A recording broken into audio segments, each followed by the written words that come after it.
unless we make something into God, we apotheosize or deify something, we don't venerate it, we don't revere it, we don't respect it, and therefore water to be deified. Water is to be considered as God. So was water considered as God in ancient text? That we'll see first. And why we should consider water as God? The reasons are obvious. If we want to avoid another Cape Town in the world, on the surface of this planet, what is Tirtha? Basically, it is from root through. Sanskrit root is through, to get across. Like Taran Talav, swimming pool, to get across, to swim across, right? And therefore Tirtha is that which takes you across. In fact, you have all heard of Kautilya. Kautilya in his Arthashastra mentions the portfolios under the name Tirtha. And he talks about Ashtadasha Tirtha. Right? The Ashtadasha Tirtha. These are the Adhyaksha Prachara. Anyhow. So the Tirtha and the Tirthankara, these concepts are also related to water, and therefore it is very sanctified place. There are in the Yajurveda so many words for different types of water. If our ancestors did not know the importance of the water, so many words wouldn't have come up in usage, right? Why so many words are there prevalent for water? Water itself in Nighantu has 101 words. Ekashatam, ekadika ekashatam, apnamani. 101 names for up, for water in Nighantu. 21 for Prithvi. So I just told that Sanskrit is a beautiful language. One more. I am a Sanskrit teacher. I have to be passionately talking about my topic. So, simple thing, one who gives water, we call him the Megha. Like Neerada, Toyada, Jalada, Varida, Pathoda. You take 100 names of water and add the, can't you get 101 names for cloud? And in English we have only one, CLOUD. That is the difference. That is the richness of the Sanskrit vocabulary.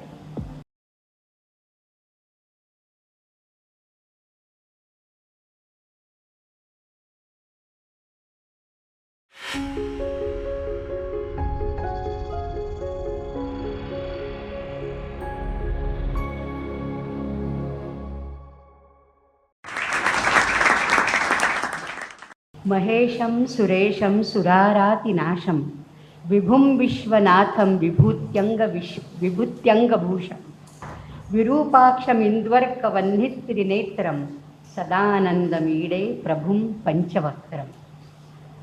Now why I am reciting Shambhu? Not because the earlier lecture was Vaishnava and therefore I want to do Shaiva, not for that. Shiva here, Sadanandamide, Prabhum Panchavaktram.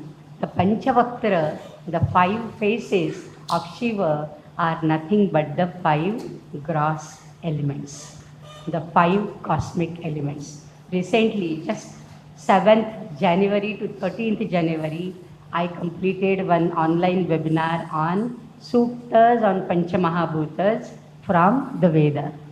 So this is a recent one, and because we are doing with conservation and sustainable development and all, I thought let me first pay homage on behalf of all of us to these great natural cosmic elements, the building blocks of the entire universe, the living as well as the non-living, the animate as well as the inanimate world. Okay.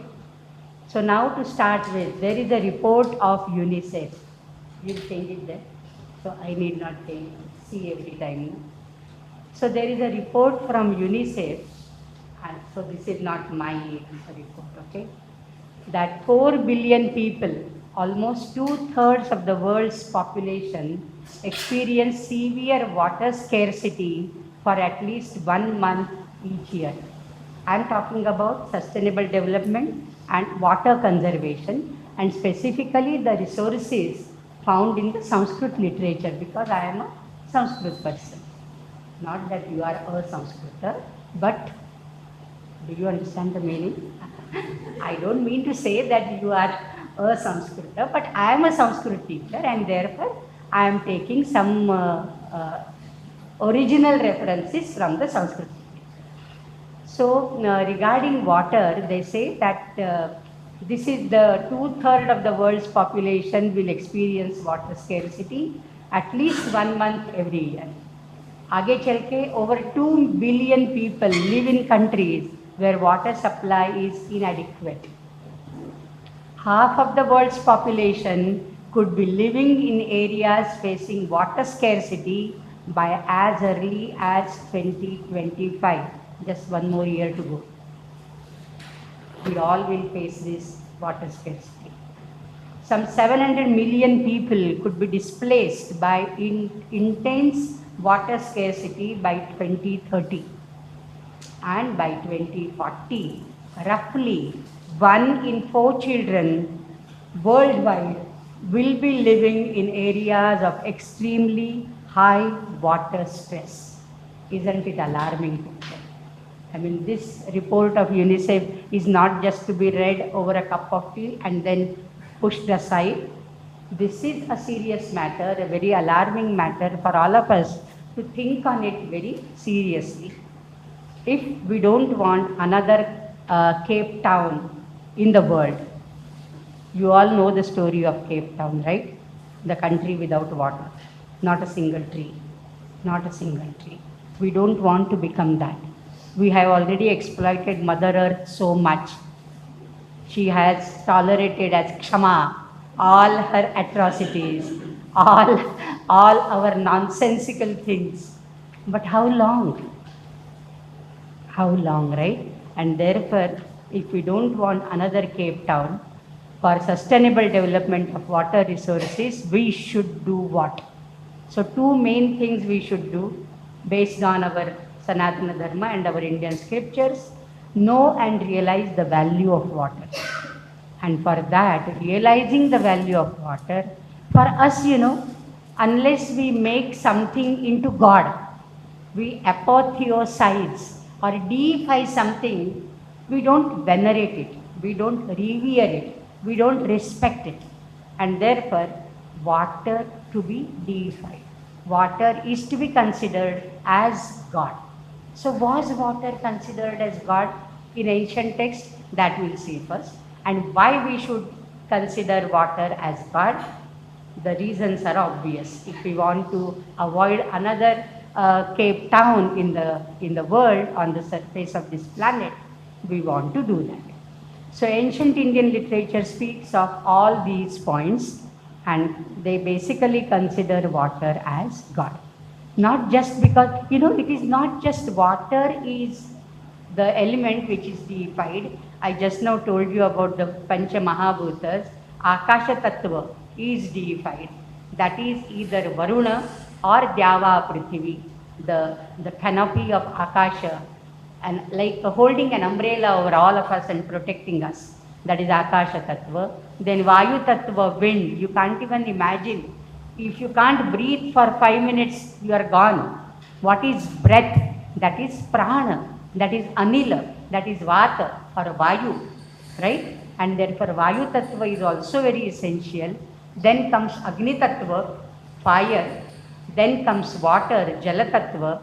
In fact, Agni and Jala together are known as the entire universe. Agni Shomatmakam Vai Jagat, says the Brahmanical literature. The Brahmana scriptures say Agni Shomatmakam Vai Jagat. Every creation has to have the heat and the moisture. Agni is not just the jwala, the heat, and water is moisture. So heat and moisture, when they come together, be it the human generation, reproduction, or any other reproduction, even of an insect, heat and moisture have to come together for the biodiversity. And therefore that is Agni Tattva, then Jala Tattva, and then comes the Prithvi Tattva, the earth, who is Vasudha, and then Vasudhaiva Kutumbakam. Our director was telling in the morning that why I do Vastu Puja and I lay down Navaratnas and all that. In fact, in that Panchamahabhuta Suktas, I dealt with the Prithvi Sukta, which was profusely quoted by Ruchika Singh in the morning. She had attended my Sangam talks way back, but this time I have dealt with the 63 mantras of the Prithvi Sukta one by one. In 2 hours I have dealt with. So I know Ruchika because she has attended the Sangam talks. So this Prithvi Tattva, so these 5 are deified by us, but now we are concentrating only on water. Okay, we can't take into consideration all 5, so only water. So what is that apotheosis? That is turning something into God. Theos, theology, right? Theologian, theosophy. These are all the words. Theos is God. Apotheosis, making something godly. So why we are turning water into God? Because it makes us pure. Basically, it cleanses the physical dirt. Why we take bath? That is to cleanse us from the physical dirt, but that leads us to the spiritual purity. Then there is sanctity, holiness attached to it, and then that is the thing which is reflected in various tirthas, the pilgrimage centers, right? The pilgrimage centers, like now Ayodhya has become a pilgrimage center on the bank of Sarayu, but then there is Prayagraj. Now the earlier Vidwan was speaking about the Srirangam. It is the Sangama of Kaveri and Vaiga, and then this is an island, Srirangam. So basically this becomes a tirtha, anything which is sacred, and therefore I wanted to know what is sacred and spiritual, right? So anything which is sacred, especially on the banks of any water body, be it river or ocean or any like Vapi, Kupa, Tadagadi, that becomes a tirtha for us. And tirtha, this is not common only for the Hindu or the Sanatana Dharmi people. It is so very true for the Jains also, because they call their pontiffs as Tirthankara. Their spiritual masters, they are called Tirthankara. What is Tirtha? Basically, it is from root through. Sanskrit root is through, to get across. Like Taran Talav, swimming pool. To get across, to swim across, right? And therefore, Tirtha is that which takes you across. In fact, you have all heard of Kautilya. Kautilya in his Arthashastra mentions the portfolios under the name Tirtha. And he talks about Ashtadasha Tirtha. Right? The Ashtadasha Tirtha. These are the Adhyaksha Prachara. Anyhow. So the Tirtha and the Tirthankara, these concepts are also related to water, and therefore it is very sanctified place. Then waters also are known as creative principle. Apa eva sasarjadav, the Upanishad would say. Apa eva, that Brahman or Atman, what he created first? Apa eva sasarja adav. In the beginning, he created waters. And then from waters, the other Srishti started.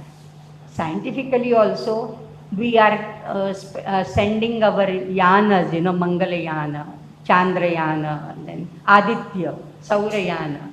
What do the yana people, not the people, the robots do? Whether there is water there. If there is water, there is a likelihood of existence. There is a likelihood of life, right? So water is equated with life. So creativity, for example, the Nasadiya Sukta of the Rigveda, Nasadasid, no Sadasid, Tamasid, Tamasa, Gollamagre, and then there was something like Tuchena, Apihitam, Abhu. That Abhu, there was something which was Bhavanashila, which was about to become into something. So there is some germ, there is some seed which is, to be and to become. These are two verbs, asa and bhu. Asa is vidyate, to be, and bhu bhavati is to become. So this is something which is there, that is in the midst of water, and that is abhu, abhavanashila. It is going to become and transform and manifest as something else. That is the srishti. Okay. So this is cosmologically also water is very, very important. Efficacy.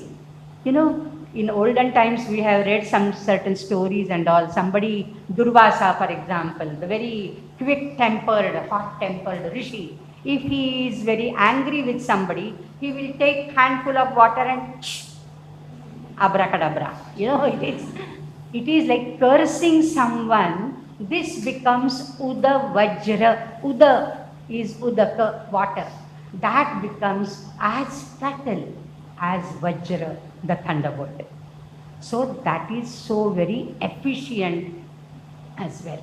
So purity, sanctity, creativity, efficacy, these are the four basic things why we consider water as deity or as God.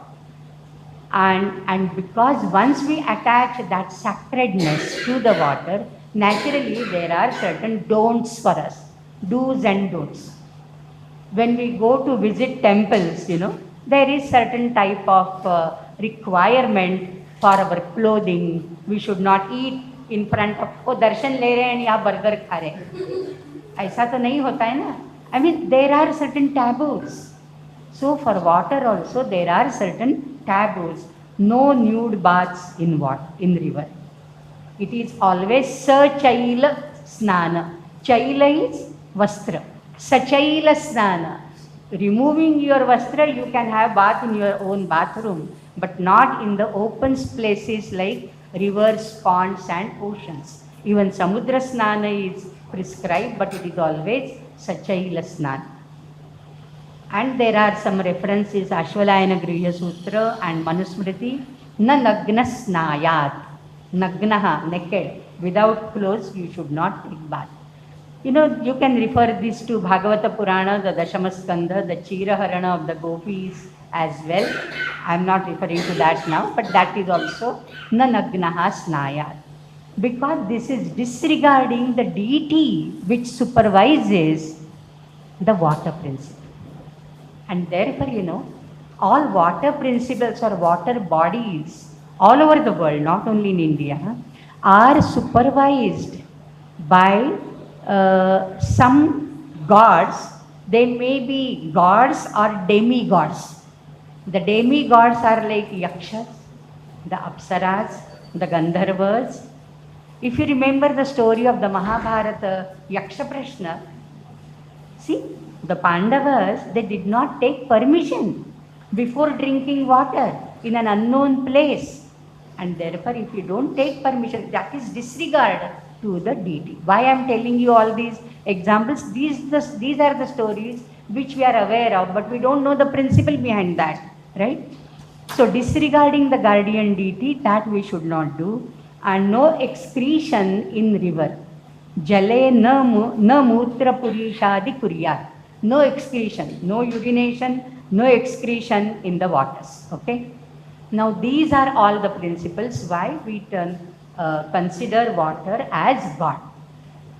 Now after considering water as God, what are the methods our ancestors employed, they were engaged in, and what are the lessons which we have to learn from what they did, right? So water intimately connected with existence, that is for sure everybody agrees. Anybody there who disagrees with that? No. So water management in ancient Indian literature, Vedic wisdom, in the Vedas, in the Yajurveda for example, Yajurveda, Atharva Veda, we have plenty of examples. Then you may ask me, oh, why not Rigveda? Rigveda is the oldest literature of the world. Yes, in Rigveda, we have so many suktas, that is the hymns for water. It could be Apaha, the Apsukta. It could be the rainwater, Parjanya Sukta. It could be the rivers, the Nadi Sukta. Right? It could be the fire in the water, apam napat sukta. Fire in the water, vadavanala, submarine fire.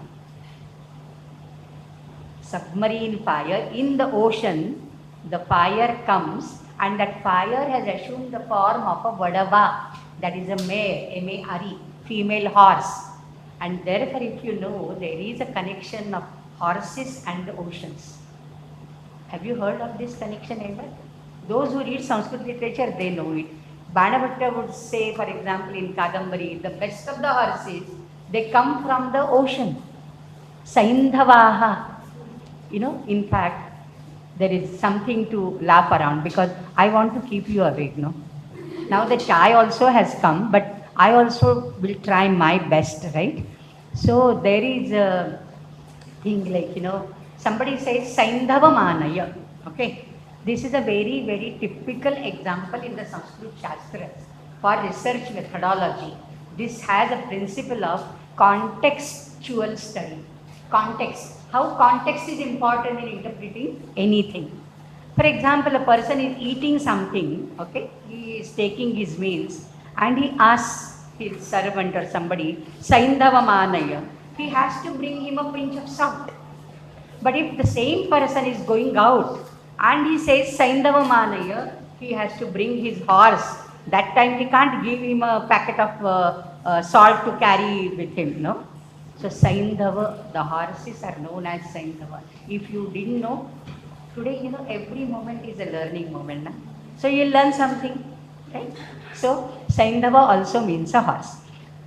Okay, so in the Rigveda we have the Apsukta, the Apamnapat Sukta, the Nadi Sukta, the Parjanya Sukta, and so many things related to. Not only that, there is one Manduka Sukta in the 7th Mandala. Manduka Sukta, because Manduka are the frogs. What is the connection of the frogs? Frogs are related with water. Where do frogs go? Hibernation for 8 months. Only when it starts rumbling of the clouds, they would start croaking and come up. And therefore, this is a proven practice and a folk practice that if it doesn't rain for many, many days during the monsoon, the frogs are wedded. 2 frogs, the male and the female, they get ceremoniously married because they are connected with rain. Okay, so the Manduka Sutta is also there. Again, some other learning. Okay, so Yajurveda, it says learned men bring water to desert areas by means of wells, ponds, canals, that is called kulya, and they use rain and river water by means of wells, ponds and dams. Dams are setu, and distribute it to various places having need of water for agriculture and other purposes. So everywhere you don't find water. Now if you go to the run of Kutch, there is no water. But then there are water main there, and they dig up some wells, that too in a particular position, geometrical position, so that the water doesn't get evaporated soon. Right? All these things are there.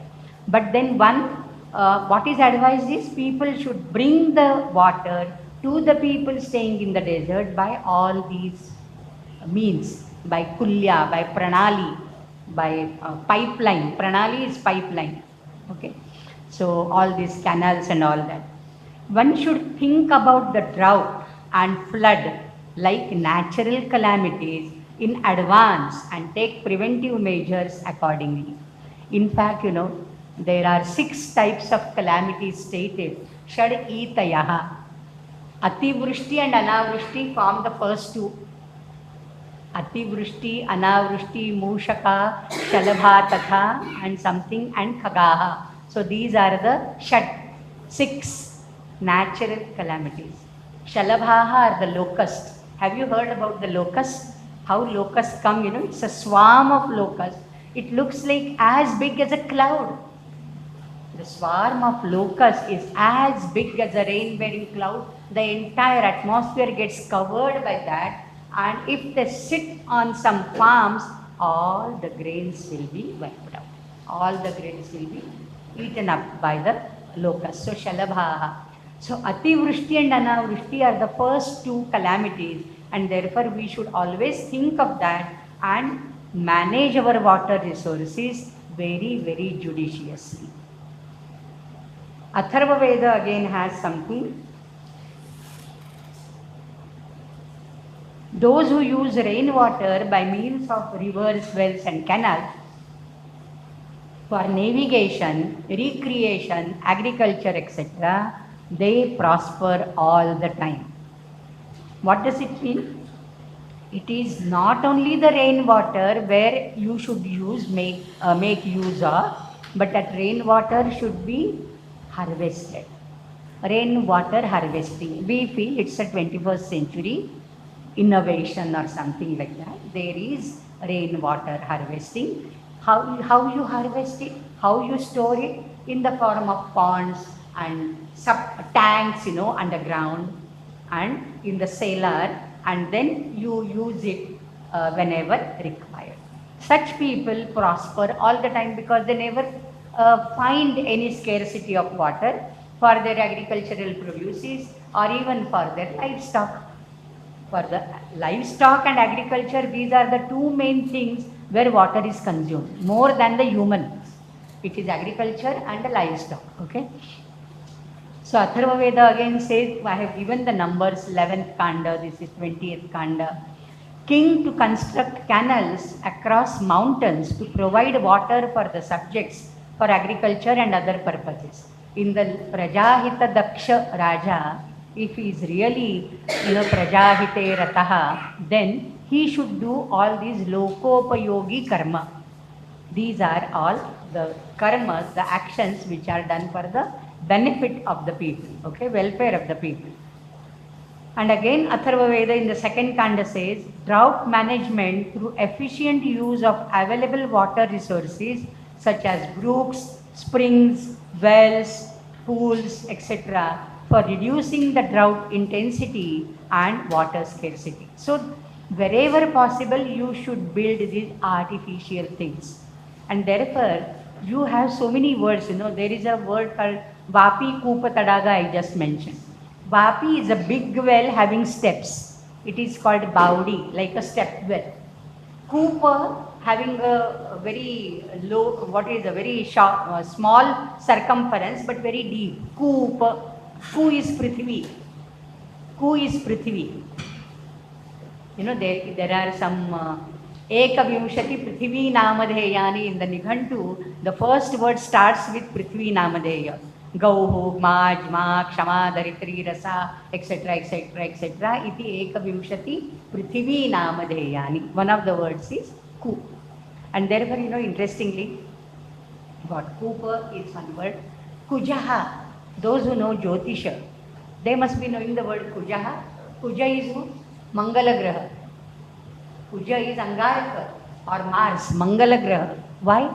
He was born on earth by Shiva's perspiration drop. Shiva's drop of perspiration fell on the ground caught it and nourished that, nurtured it as Shiva's son. That is called Kuja. Kau Prithiviyam Jataha. So, Sanskrit is such a beautiful language. Okay. So, this is all for reducing the drought intensity and water scarcity. You should do all these things. There are in the Yajurveda so many words for different types of water. If our ancestors did not know the importance of the water, so many words wouldn't have come up in usage, right? Why so many words are there prevalent for water? Water itself in Nighantu has 101 words. Ekashatam, ekadhika ekashatam, apnamani. 101 names for up, for water in Nighantu. 21 for Prithvi. So I just told that Sanskrit is a beautiful language. One more. I am a Sanskrit teacher. I have to be passionately talking about my topic. Right? So, simple thing, one who gives water, we call him the Megha. Like Neerada, Toyada, Jalada, Varida, Patho, the.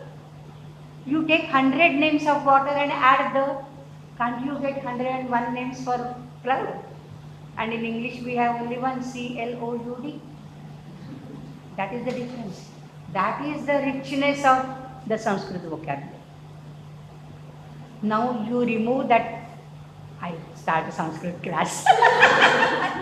You remove the suffix the. Something interesting should be coming up, no? You remove the suffix the and add j. J is what? Born in. So that is Neeraja. What does Neeraja mean? Lotus. 101 names for LOTUS. Isn't it true? Same water name you take, you add Dhihi or Nidhihi, storehouse, reservoir. You get 101 names for SEA or OCEAN, ocean, Samudra. That is the, okay. So, these are the names.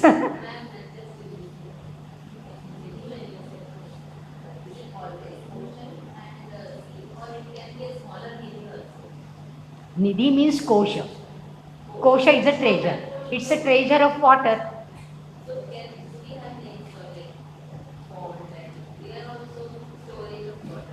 No, but that storage सूखा हो जाता है ना, that gets evaporated. Ocean is the thing which always remains as. I will take a Sanskrit class, otherwise I am tempted to give you one Subhashita. Okay, so Katya is the deep water reservoir. It talks about the ground level water, groundwater source. Nipya is a shallow water source. It's a surface water. Sarasya is natural.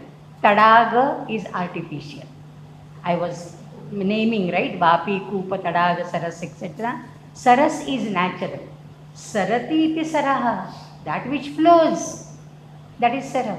And Tadaga is, embankment. You build it from all four sides and store water inside. That becomes Tadaga. That is artificial. Vaishanta, Nadya is river water. Kupya is a well water because Kupa is well. Varsham Jalam, that is the rain water, Parjanya. Meghya, water in the cloud. It is not yet pouring down. It is the Vrutra, the cloud which has amassed the store of water. He is not letting it down. And then comes Indra. This is how the stories go in the Vedas, but they are all phenomenology.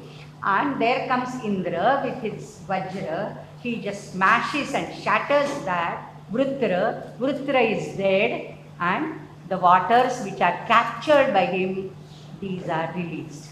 This is just a natural phenomenon of rain. It's a rain phenomenon. Vrutra is ko nama Vrutra, megha iti nairuktaha, tvashtraha asuraha iti aitihasikaha. Right? Anyhow. So, Varsham Nabhaha, Meghyam Nabhaha, Megha is a cloud. Meghya, so water in the cloud, it is not yet pouring down. Vidyutya, rainwater accompanied by lightning. This is in the rainy season. So, these are the different names for water in the Rudradhyaya in the 16th chapter of the Yajurveda. Then how did water management, especially the wastewater management, just now Professor Saab was referring to wastewater management. So Indus Valley civilization, we all know it had so many great things which we could have emulated and followed. We wouldn't have faced the scarcity as we are facing it now. Only walking on the footsteps of the ancestors would have saved us from so much of troubles which we didn't do. Okay.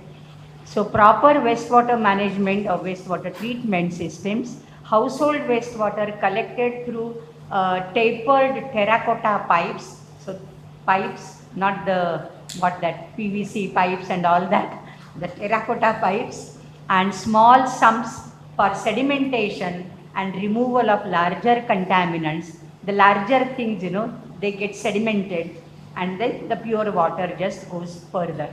So primary wastewater treatment is done like this, and then into the drainage channels in the street. This was the first ever attempt in the history of mankind, in the history of civilization, at wastewater treatment on record. This is the first. And the pipes were built with well burnt bricks.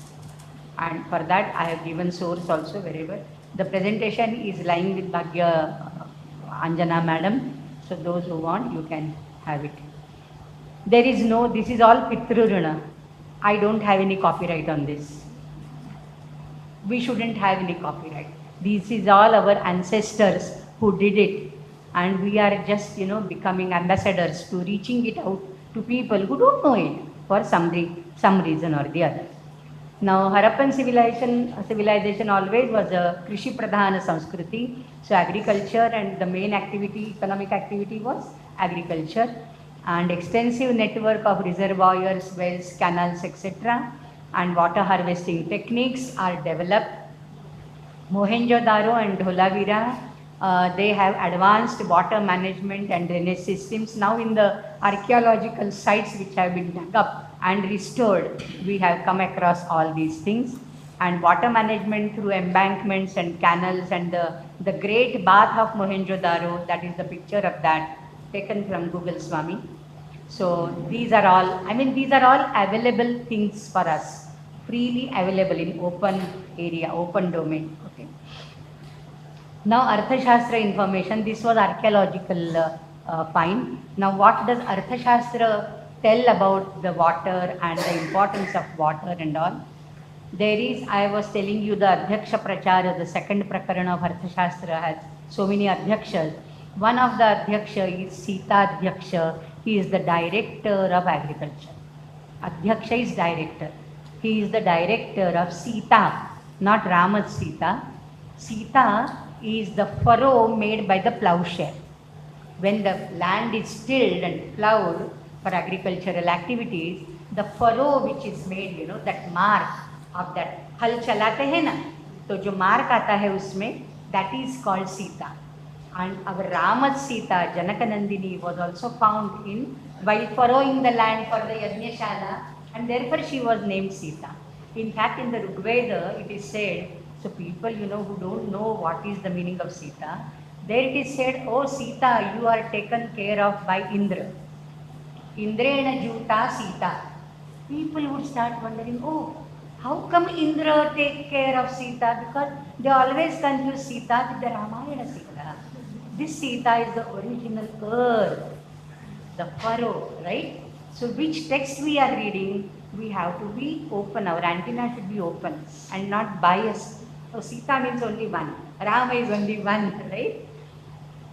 Rama are three, by the way, Ramo, Ramascha, Ramascha. Do you know three Ramas? Bhargava Rama, Dasharathi Rama and Balarama or Haladhara Rama. Hala, that's what, Haladhara Rama.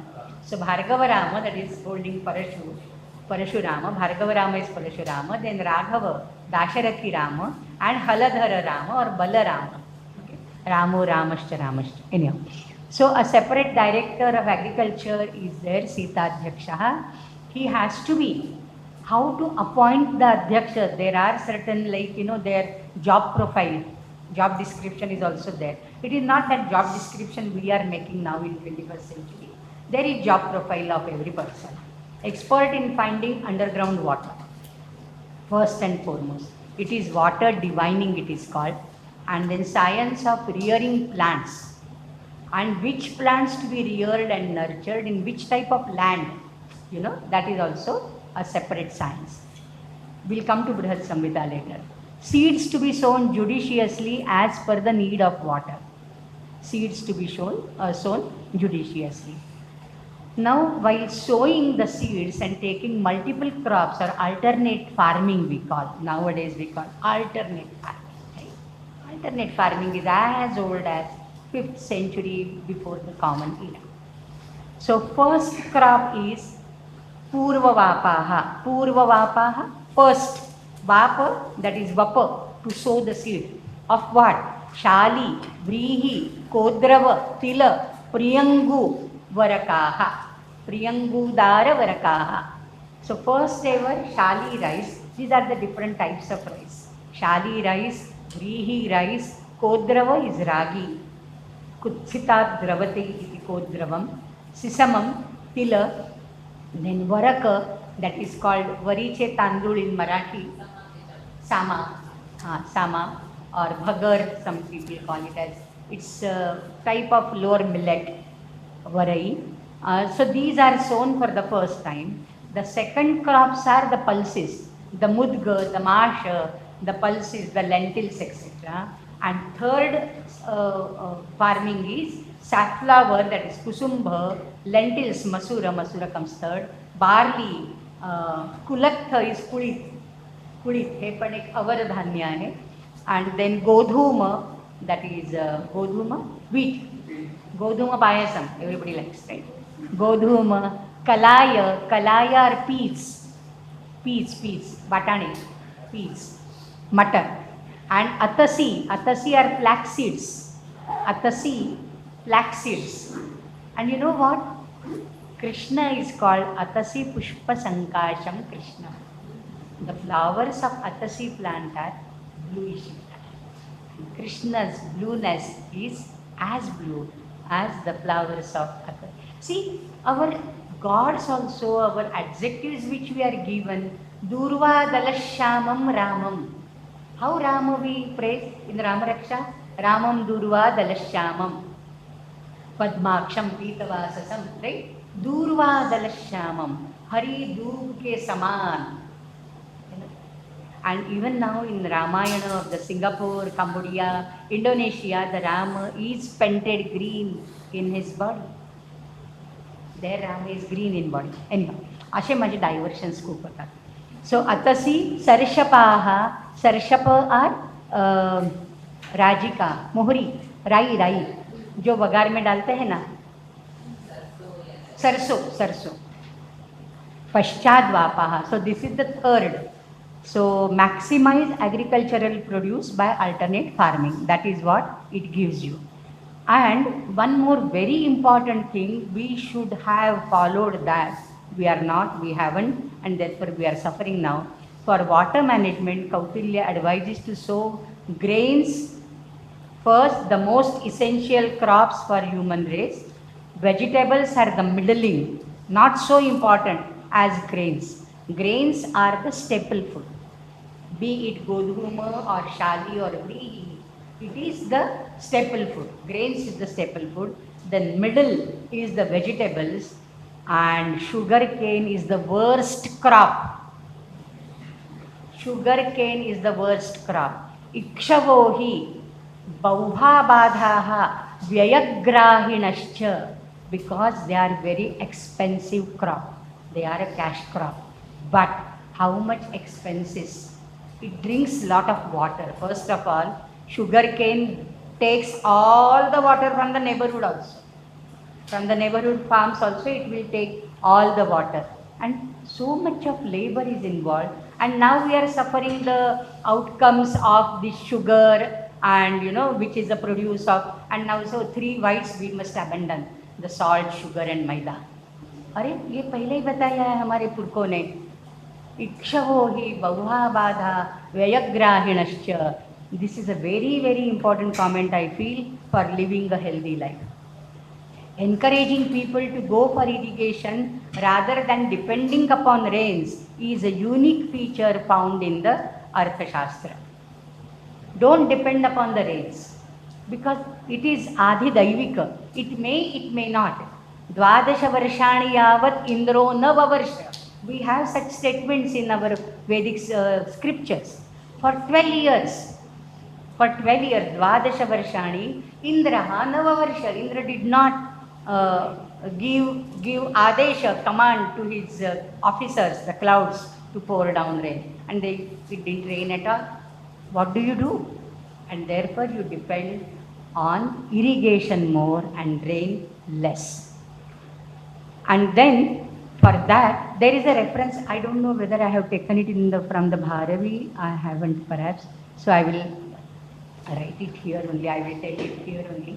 Bharavi, one of the 6th century Mahakavis who has written Kiratarjuni, a very famous epic poem, Mahakavya, Kiratarjuniyam. He says, that Duryodhana was ruling the Kuru kingdom, and how this Kuru kingdom was run so very efficiently by Duryodhana. It was his able administration by the king Duryodhana. He comes and tells that Vrittanta to Yudhishthira in the forest. He is a spy of Yudhishthira. Okay? And then he says that Adeva Matrika Krishi. This is a very important word referred to in Arthashastra also. Deva Matrika Krishi is the Krishi, the agriculture dependent upon Deva, that is Indra Deva, rains.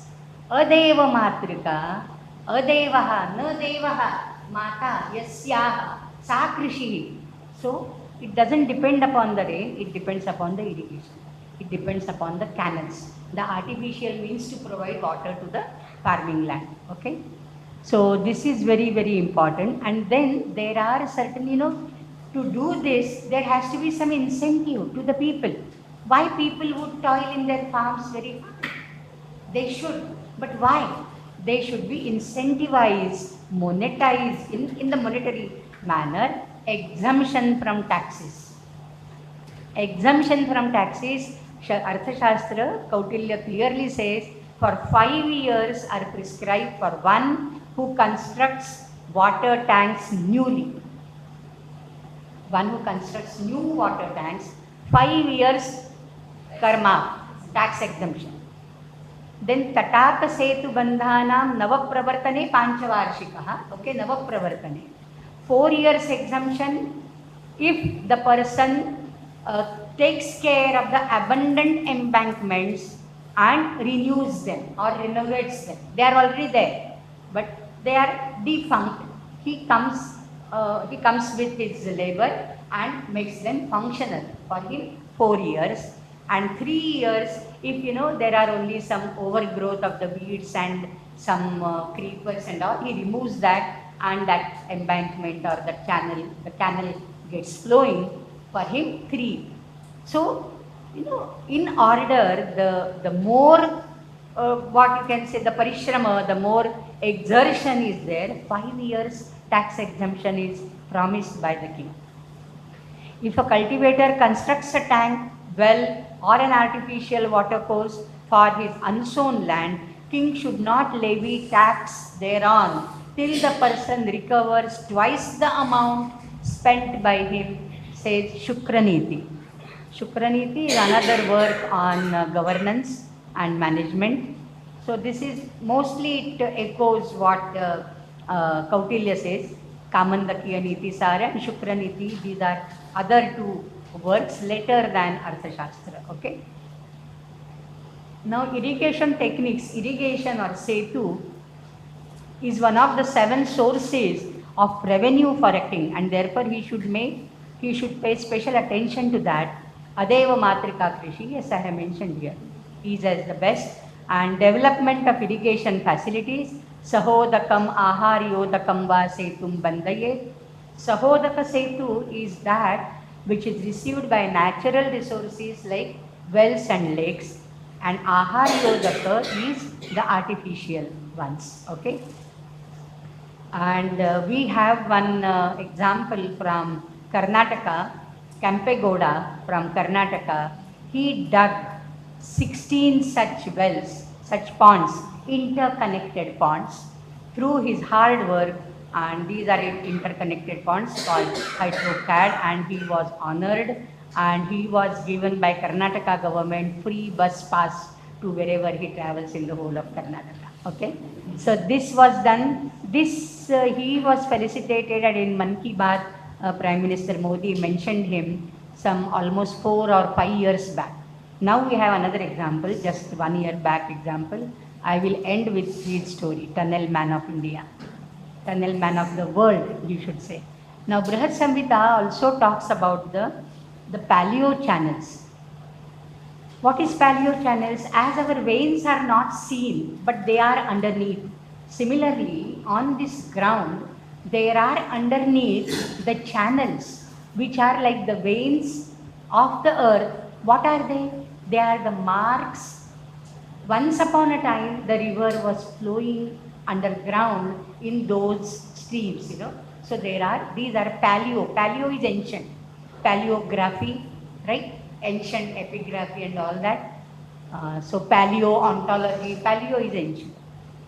So paleo channels are there. And the chapter 54, which is called Dakargala Adhyaya of Brihat Samhita. If you read only that, it gives you so many details, where to find groundwater, where to dig up a bore well, so that you are sure to get water there, and what are the signs to identify, oh, water we can get. So I'll state one or two, and I'll give you some examples who have done it successfully. So these are the Saraswati paleo channels. In fact, when I visited Kurukshetra way back, some 10 years back, 12 years back, people were saying Saraswati lupt ho gayi hai, Saraswati hai hi nahi. And in Prayag only she comes underneath and there is Triveni Sangam and all that. But the paleo channels prove that Saraswati had the paleo channels till the run of Kutch, till she meets the Arabic Ocean, okay? And during those paleo channels, the carbon dating ho gaya, and that, what is that, imaging, what imaging? Radio imaging. With radio images, you get the paleo channels. And if you dig up there, you can get even fresh water in the desert of Thar. And that has been proved. In fact, in Mahabharata, when Balarama goes for his Tirtha Yatra in the Kurukshetra war, he is not there, right? He has gone already for the Tirtha Yatra. There itself he remarks, Kvachid adrishyamana Saraswati. Some places she is seen over the ground, surface water. Some places she is not seen, she is underground. But those underground with radio imaging channels, if you can take out paleo channels and dig it up there, you can still find water. And in the desert area, to find that sweet water, and that too, water having some vanaspati and some minerals which are found only in the Himalayas. How is it possible? Because Saraswati flows from Manasa Lake. Across the Himalayas she flows, because there was a tectonic change which caused a massive earthquake. The mountain was split vertically. I've seen that. It was split vertically, and the source of Saraswati got dried up because it remained there as a boulder. And therefore, whatever source of Saraswati was, when Ghaggar meets her and then she flows westward, only that source, but the original source, the iceberg source, got cut off, and therefore Saraswati was not visible. But it is visible underground. Okay? So there are so many good things happening also. And like our human veins in our human body for blood circulation, earth has these veins called paleo channels. Then again, Brihat Samhita has so many other references, like in arid land, one can find water to 3 feet away to the west of thorny trees, thorny bushes. To the west of that, 3 feet down the ground, you can find water. And when you dig it up, 10 feet you dig up the earth, first the frog would jump out, who is hibernating there. If frog is there, that means deep below there must be water. It can't live, with all his skin dried up. There has to be some moisture required. Though it stays underground for 8 months, some sort of moisture is required. The very moment frog jumps out, that means there is water. Okay? So the frog jumps out, then there is yellow soil which you get first, and then rocky bed, and then the water underneath. This is exactly given in the same line in the 54th chapter. Then there are some trees which are the indicators. These are the bio-indicators of finding the groundwater. Okay? Jambu, jamun, kala jamun. Okay? जांभळं, Udumbar, Arjun, निर्गुंडी, पलाश, बदरी, बेर, बदरी is बेर, बिल्व, बिभीतक, बिभीतक is बेहाडा म्हणतात मराठीमध्ये त्याला. विभीतक, you know triphala चूर्ण, त्रिफला में जो use होता है, हरडा, बेहडा and amalaki, right? So haritaki, bibhitaka and amalaka, these are the three things in triphala. So that bibhitaka is this one. Okay. From this bibhitaka, the dice were prepared. Dyuta, dyuta phase. In the Akshasukta of the Rigveda, 10th mandala, 1034, we have bibhitaka mentioned there. So bibhitaka, these have their own peculiarities. Then bioindicators, yeah. And Sri Venkateshwara University, Tirupati, undertook a project and dug 300 bore wells at such places indicated by Brihat Samhita, and 95% their project was successful. Only 5% they failed to find water. So 95% success. Which project has 95% success? Right? Then rectangular pond should be constructed east-west to retain water. If constructed north-south, winds can blow off the wall. See how much thought has crept in, how much deliberations they have made, you know, to think where should be the wall built. If it is north-south, then the winds can blow off the wall, the water will be exposed, it will be evaporated soon. And therefore it should be built east-west. Okay, all water bodies should be surrounded by shady trees and gardens. That is again to check the evaporation, is it not? Naturally the shady trees check evaporation and hold water. Secondarily, the gardens and the trees render charm to the ponds. Any water body surrounded with greenery looks good. And there, you know, ramante tatra devataha कृत्वा प्रभूतं सलिलं आरामान विनिवेश्य च. प्रभूतं सलिलं, you create the pond. आरामान विनिवेश्य, you create gardens. देवता यतनं कुर्यात्, then you build a temple there. यशो धर्म अभिवृद्धये, धर्म अभिवृद्धये and Yash अभिवृद्धये. Both you will get, your fame also and your dharma also. God stay near water bodies, both natural and artificial, and gardens. Vanopanta nadi shaila nirjaropanta bhumishu ramante devata nityam pureshu udyanavatsucha. So devatas also ramante, then why not kimuta kaimuti kanyaya. Now Vijayanagar Empire, how it held water and brought water from Tungabhadra, which is 25 kilometers away from Hampi. Now when I went to Hampi some 15-20 years back, it was my fortune, Madhavrao Chitale, the waterman of India, was explaining everything to us. We went through one hour Itihas Sankalan Samiti, and he was, we accompanied him. And it was such a pleasure and such a great knowledge, you know, learning from him. So Krishnadevaraya used irrigation techniques. Network of canals brought Tungabhadra water in Hampi. In fact, Rayara Hole is a stream. Raya is Krishnadevaraya. I belong to Karnataka, so this is Kannada, Rayara Hole. Rayara Hole is a canal dug by the king in 14th century common era. It flows even now. And fortunately, my mother's name was Tungabhadra, and this Tungabhadra river was brought here. So I felt so nice, you know. For drinking water, he built aqueducts. These are the ducts, you know, for flowing of the water, little above so that it is not polluted and all. Stone channels to carry water 24 kilometers away, river Tungabhadra, and this is the picture of that.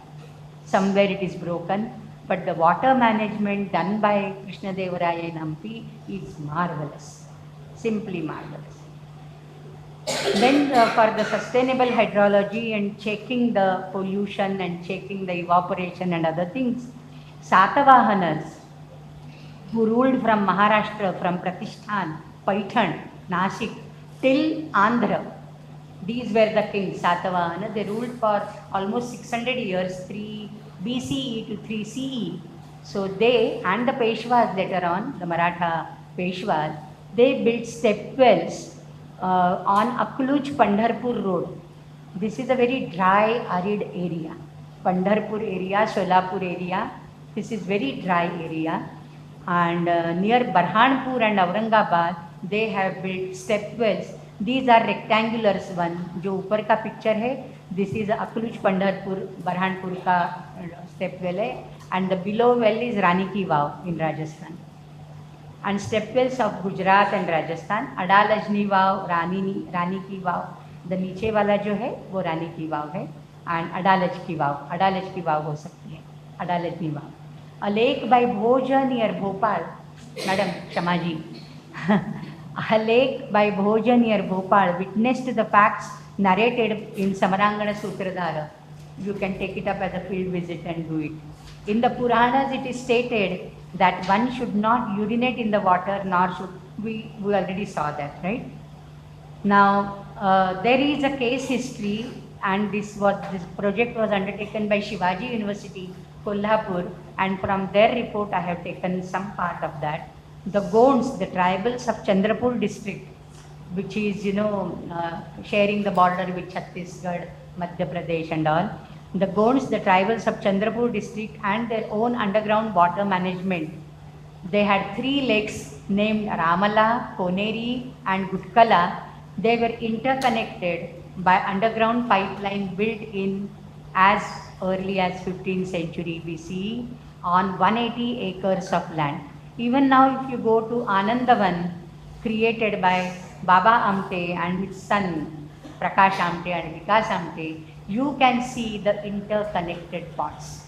Even if you go to Hivre Bazar near Pune, Popatrao Pawar, even he has, done the from mountains the water flows, the river, the rainwater, he has gathered it on the tanks below that, and he is rainwater harvesting. He has set a precedence for, an idol for that. Queen Herai had taken, the Gond queen, she had taken special initiative to build a lake, especially for horses to drink the water. Kudreg Neer Torusu, that is said, Kudreg Neer Torusu. Yeah, in Kannada, yeah. The water management of Gonds are sustainable development, for sustainable development has potential to be adopted even today to bridge the gap between demand and supply of water. So this was a project done by Shivaji University. Namulam likhyate kinchit, and therefore I quote wherever I borrow from something. Chhatrapati Shivaji Maharaj, Jai Bhavani, Jai Shivaji. Chhatrapati Shivaji Maharaj devised a number of techniques like rainwater harvesting and tanks to manage and conserve water resources. Different types of water cisterns are found on forts. Some are open to the sky. Some are built in caves in the rocks where the rocky shade is there, and underneath the tank is built so that the water is not exposed to the sunlight. So less evaporation. While some others are dug under the ground and on the slopes. Even if you go to Kanheri near Mumbai, Kanheri caves near Borivali, you get, these are the tanks built in Satavahana period. So water stored in Talav and Tako on forts are still used by the villagers on Raigad, on Simhagad, on so many forts built by Shivaji. The Taka, and there is, Ganga Sagar Talav. Recently in November, I went to Ramanashrama, Arunachaleshwara, and then from there I visited Jinji Fort. It's very near, just 40 kilometers away from there. And Jinji Fort is known for the Rajaram Maharaj, the second son of Chhatrapati Shivaji Maharaj. He was also Chhatrapati. And there is a huge tank called Hatti Sagar Talav. Even now there is so much of water in it. I know, bahut acha hai. You should visit. You feel so proud when you see all these historical monuments. You have read about it in the history. When you see it with your own eyes, Yachi Dehi, Yachi Doda, it is something, you revel. So water stored in talav and take then maintains biodiversity and ecological balance. In fact, water management during his coronation period, yes, I have mentioned that. So water, especially on forts, because fort में water कहाँ से आएगा? Only rain water or whatever they have dug. They have to use it very judiciously. And there was rationing of water. Therefore, there was rationing of water. So ordinary soldiers who are there, members of family only, 2 or 4 or 8, accordingly, proportionately water was given. If there is a Sardar, then he will have many people coming and going. He will have many visitors and all. So for then, the water content, the rationing was more. So each individual assigned an amount of water usage. Workers would carry that water, and there was a special community which got a job. These were the job opportunity created by Chhatrapati Shivaji Maharaj called Panke. Panke as the waterman. They will carry water. Pakhalitun pani घेऊन जायचे. So rainwater harvesting and reuse for irrigation was done, and the best example of that is just now we are celebrating the 350 years of the Rajyabhishek of Chhatrapati Shivaji Maharaj. So when he was coronated on Raigad, 1 lakh people had gathered there, and not a single person faced water scarcity. That is the water management, right? So Jal Jeevan Mission, this is a government mission now going on. Jal Jeevan, Har Ghar Jal. Har Ghar Jal, this is the right side symbol, is the Har Ghar Jal, the Jal Jeevan Mission ka symbol hai. Water is a critical resource for all living beings. Government of India has an ambitious project of this Har Ghar Jal, tap water to every household. Every rural Indian house will have tap water in the house. And sustainable water management means what? Ultimately, what does it mean? Groundwater conservation, surface water conservation, surface water to be freed from contamination and pollution, then desalination project to increase water accessibility and make it in abundance, available to all the living beings. Ramayana, for example, I am reminded of Ramayana. There is a story in the Uttarakanda after the Rajyabhisheka. There is a asura called Lavanasura, and Lavanasura was tormenting and harassing all the people, and Shatrughna said, I will go and vanquish him, and he went and vanquished. There is a picturesque description of the fight between Lavanasura and Shatrughna. He threw some missiles, this and that. But ultimately, at the end, Shatrughna got rid of Lavanasura. My interpretation of that Lavanasura, it is the Madhupura, that is Mathura. This is Madhupura or Madhura or Mathura, today's Mathura. This was the desalination project undertaken by Sri Ramaprabhu. Lavanasura ko marna. It is not any asura. Just think of the name, if you pay little attention to the word Lavana, it is all saline land. Nothing grows there. And therefore people are like unhappy and, So that Lavanasura, he comes as an asura. The whole land has been turned into, it has become saline and nothing can grow there. And therefore when he went there and subjugated Lavanasura, my interpretation, you need not trust that. But I am just looking at it with a different perspective. Why that Lavanasura catches my attention? So it could be something like desalination project undertaken by Sri Ram. Jai Shri Ram.